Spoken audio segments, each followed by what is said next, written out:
다음으로 자주 받는 질문은 컴퓨터 활용 능력은 어느 정도 필요한가요? 라는 질문입니다. 기술 번역은 문서 작업이 많기 때문에 기본적인 컴퓨터 활용 능력은 필수인데요. 필수 기본 스킬들을 알려드릴게요. 워드나 엑셀, 그리고 가끔 파워포인트 같은 것들을 열고 수정하고 저장하고 이렇게 편집하는 능력 필요하고요. 그리고 PDF 파일 같은 것들을 편집하거나 변환하거나 이것도 꽤 자주 사용합니다. 그 다음 폴더를 정리할 줄 알고 그리고 클립보드를 활용한다거나 이 폴더의 개념을 이해하는 거 이것도 중요합니다. 그 다음 구글 검색을 통해서 필요한 자료나 어떤 논문이나 이러한 내가 찾고자 하는 정보를 찾을 수 있는 검색 능력 굉장히 중요합니다. 구글 검색 고급 옵션도 있긴 한데 고급 옵션보다 그냥 구글이라는 이 검색 도구를 통해서 내가 필요한 영문으로 작성된 논문이나 뭐 기사문이나 아니면 정부에서 발표한 어떤 공문이라든지 그런 것들을 적절히 찾을 수 있는 그런 능력이 훨씬 더 중요합니다. 특히 워드 파일에서 워드 파일 안에 어떤 스타일을 쓸 줄 안다거나 그리고 각주 처리, 쪽번호, 일반적인 사무 업무를 보는 직장인들이 사용하는 그 정도의 워드를 사용할 줄 아시면 되고요. 막상 배워보면 그렇게 어렵지 않습니다. 저도 이런 오피스 프로그램을 어디 가서 학원 가서 배운 경우가 아니고 그냥 쓰면서 자연스럽게 익힌 케이스라서 요즘 유튜브나 블로그 같은 곳에서 기초적인 컴퓨터 활용법 같은 것들을 많이 다루고 있어서 온라인으로도 쉽게 배울 수 있습니다. 다음 질문은 캣툴이 뭐예요? 라는 질문인데요. 캣툴은 Computer Assisted Translation Tool 이란 뜻이에요. 말 그대로 번역을 도와주는, 번역을 보조해주는 도구다 라고 생각하시면 되는데요. 대표적인 캣툴로는 트라도스, 메모큐, mem소스라는 캣툴도 있는데 요즘은 프레이즈로 바뀌었나봐요. 그리고 워드페스트, 스마트캣 이런 캣툴들이 있습니다. 여러 가지 캣툴을 다 일일이 구매하시면 돈이 상당히 많이 들 거고 기본적으로 트라도스 정도를 구매하시면 되고요. 먼저 구매하실 필요는 없습니다. 캣툴이 왜 필요하냐? 캣툴이 하는 일을 아주 간단하게만 소개해 드리면 문장의 단위를 나눠줘요. 한 문장 한 문장씩 편하게 번역할 수 있게끔 얘가 이제 끊어주는 거예요. 이렇게 문장을 끊어주는 역할. 그리고 이 문장에 어떤 용어가 등장했을 때 그 용어가 옛날에 번역했던 용어야. 그럼 자동으로 이렇게 추천을 해줍니다. 계속 똑같이 반복되는 문장이 있을 수 있어요. 그 문장은 너 이거 아까 번역했었어. 이런 번역문으로 처리했는데 또 쓸래? 이렇게 자동으로 적용할 수 있게끔 옵션을 선택할 수 있는 기능이 있고 번역 메모리라는 또 강력한 기능도 있습니다. 그래서 예를 들어서 내가 IT 주제, 인공지능 중에서 예를 들어 어떤 특수한 주제로 굉장히 방대한 양의 번역을 처리해 놨다면 이 내용과 유사한 내용의 번역 일감을 받았을 때 과거에 처리했던 그런 번역 메모리를 좀 활용할 수도 있다. 근데 과거에 썼던 프로젝트와 지금 프로젝트 사이에 용어를 다르게 처리하는 경우가 있어서 반드시 활용도가 엄청 높다고는 볼 수 없어요. 예를 들어서 캣툴이 하는 일이 뭐냐, 같은 문장이 10번 반복됐다고 한번 생각해 볼게요. 그러면 이 10개의 문장을 한 번만 번역을 하면 나머지는 자동으로 적용이 됩니다.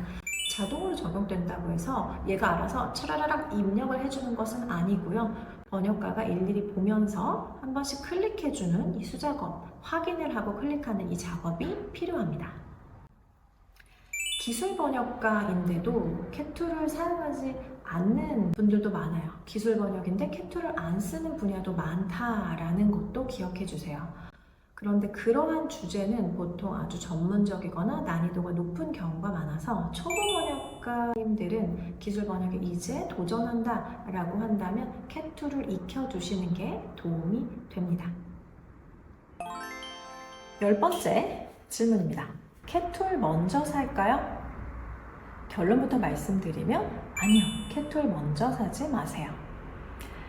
캣툴을 먼저 구매하는 경우가 꽤 많습니다. 그런데 실무 경험이 없고 번역 일감을 아직 받지 않은 상태에서 캣툴을 먼저 구매하시면 내가 구매한 그 날로부터 캣툴의 유효기간이 이렇게 날아간다고 보시면 돼요. 보통 4년에서 6년 정도면 한 번씩 새로 업그레이드를 해줘야 되거든요. 캣툴 가격이 평균 80만 원대입니다. 근데 내가 1년 동안 안 쓸 건데 미리 이걸 사두면 예를 들어서 80만 원을 4년을 나눠보세요. 1년에 내가 유지비가 20만 원이 드는 거예요. 20만 원은 날리는 거라고 생각하시면 됩니다. 그래서 이 캣툴은 먼저 구매하시기 전에 무료 30일 체험판이 있어요. 그 30일 체험판으로 실습을 먼저 하면서 기능을 익히실 수가 있고, 그것보다 더 잘 깨알같이 준비하고 싶다 하시면 눈으로 먼저 기능을 익히신 다음에 이제 내가 번역 일감을 받았어. 내가 이제 번역 훈련을 하는 데 있어서 트라도스가 필요해. 그렇다면 그때 무료 체험판을 사용하기 시작하시면 됩니다. 그리고 실제 번역 프로젝트를 이제 계약해서 이제 쓰게 된다. 그럼 이제 구매하셔야 되겠죠? 만약에 예상이 된다면 내가 다음 달에는 트라도스가 꼭 필요할 것 같아. 그걸로 일을 해야 될 것 같아. 이렇게 예상이 되는 상황이라면 공동구매 같은 것을 통해서 미리 구매를 하시면 10%, 20% 정도 사이에서 할인을 받으실 수가 있어요. 그래서 꼭 필요할 것 같아 라고 생각이 드시면 공동구매를 활용하시는 걸 추천합니다. 다음 질문은 해외파인데요. 기술 번역 하려면 배워야 되나요? 안타깝게도 배우셔야 됩니다. 영어를 잘하는 것과 기술 번역을 잘하는 건 사실 큰 그런 상관관계가 없어요. 영어를 잘해야 하긴 하지만 영어를 잘한다고 해서 기술 번역을 잘한다 라고 그게 이렇게 바로 연결이 되고 보장이 되진 않습니다. 해외에서 영어를 많이 쓰셨다고 하더라도 실제로 번역 훈련, 기술 번역 훈련을 하는 건 별개다 라고 생각을 하시면 되는데요. 기술 번역에는 다음과 같은 것들이 필요해요. 문서의 구조를 파악하고 이해하는 능력, 그 다음에 번역의 스타일이 다른 것을 이해하고 인지하고 번역 스타일에 맞춰주는 것, 그러한 능력, 그 다음 고객의 요구에 맞추어서 나의 표현력을 조정할 수 있는 그런 능력도 필요하고요. 용어를 통일성 있게 일관되게 써주는 것, 그러한 부분도 필요합니다. 실제로 해외에 거주하고 계신데 번역 교육을 받으면서 그분들이 저한테 보내주시는 후기를 가끔 보면 저는 제가 해외에서 20년 넘게 살아서 10년 넘게 살아서 기술 번역 쉬울 줄 알았는데 막상 배우고 나니 번역이라는 건 배워야지만 잘할 수 있게 되는 그런 기술이네요 라는 후기를 종종 받습니다. 실제로 그렇고요. 그래서 해외에 거주하시는 분들은 영어를 많이 쓰고 영어에 대한 이해도가 높기 때문에 배우기만 한다면 기술 번역을 아주 잘 처리하실 거예요. 대신 영어에 대한 노출이 훨씬 더 많이 되어 있기 때문에 한국어에 노출되는 시간을 또 따로 만들어 주셔야 한다는 특징이 있습니다. 학습, 기술 번역은 배워야 되는 거다라는 부분을 기억해 주세요. 12번째 질문입니다.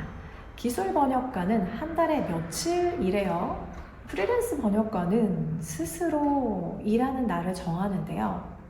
예를 들어서 전업 번역가 같은 경우는 주 5일 일을 한다라고 이제 많이 알려져 있어요. 초보 번역가의 경우가 그렇습니다.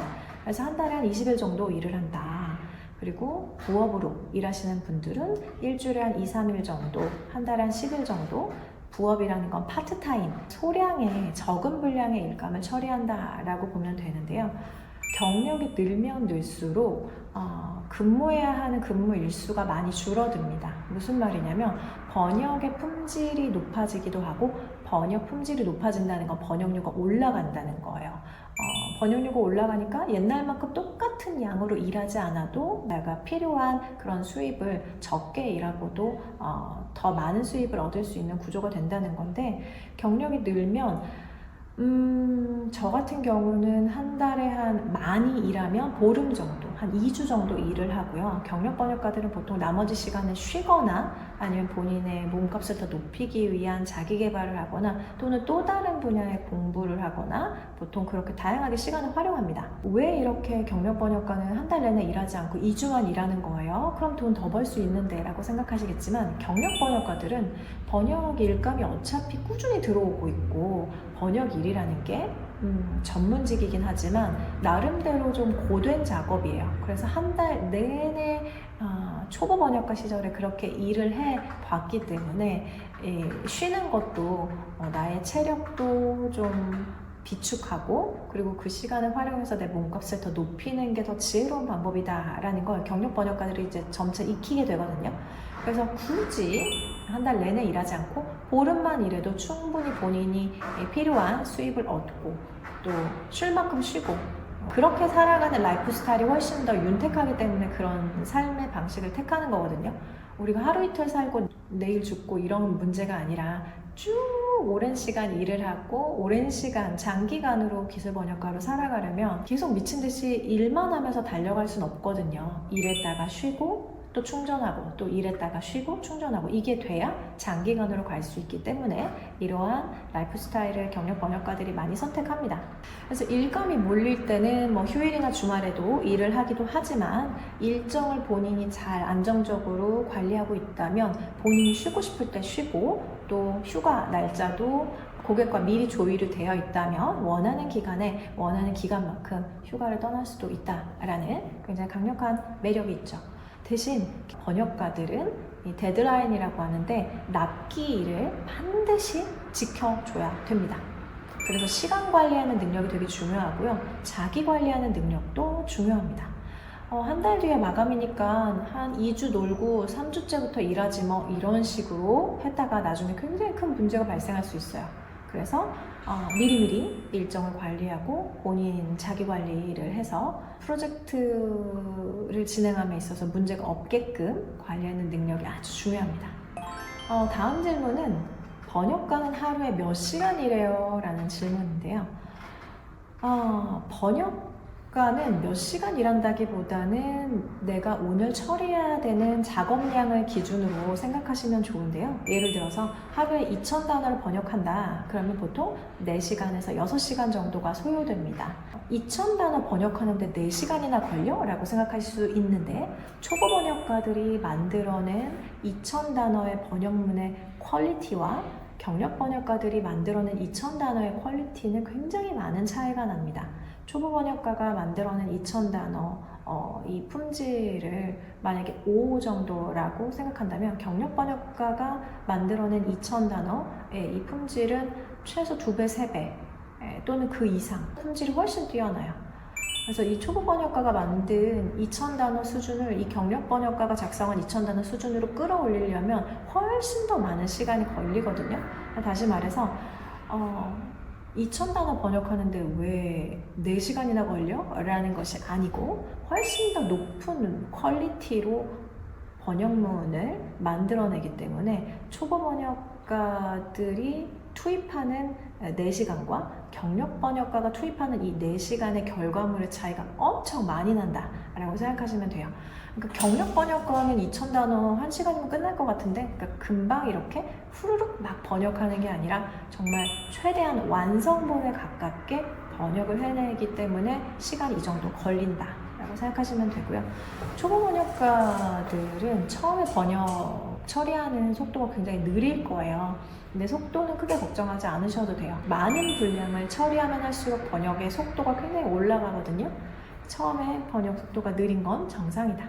예를 들어서 초보 번역가는 더 많은 시간 일을 하게 되는데요. 하루에 저도 8시간, 10시간 이렇게 일했던 적도 있어요. 몇 년에 걸쳐서 그렇게 일한 적도 있는데, 경력 번역가는 하루 평균 3시간, 4시간 정도 일을 합니다. 집중이 잘 되는 시간을 적극적으로 활용하시는 게 중요해요. 저는 보통 오전 시간에 집중이 잘 돼서 오전 시간에 좀 어려운 작업, 그리고 평소에 하기 싫었던 작업들, 그런 작업들을 오전에 처리를 하고, 오후에는 조금 집중도가 낮아도 처리할 수 있는 그런 일들을 처리합니다. 예를 들어서 오전에는 좀 집중적으로 번역을 하고, 오후 시간에는 내가 번역한 1차 번역문에 대해서 검토하거나 수정하는 시간을 갖고 또 어떤 용어, 전문 용어를 정리한다거나 아니면 고객이 나한테 보내온 이메일을 확인하면서 고객에게 이메일 응대를 한다거나 그런 시간으로 일정을 활용할 수가 있습니다. 본인의 스타일에 맞추어서 내가 집중이 가장 잘 되는 그 시간대에 가장 중요하고 가장 어려운 일을 먼저 처리하시면 될 거예요.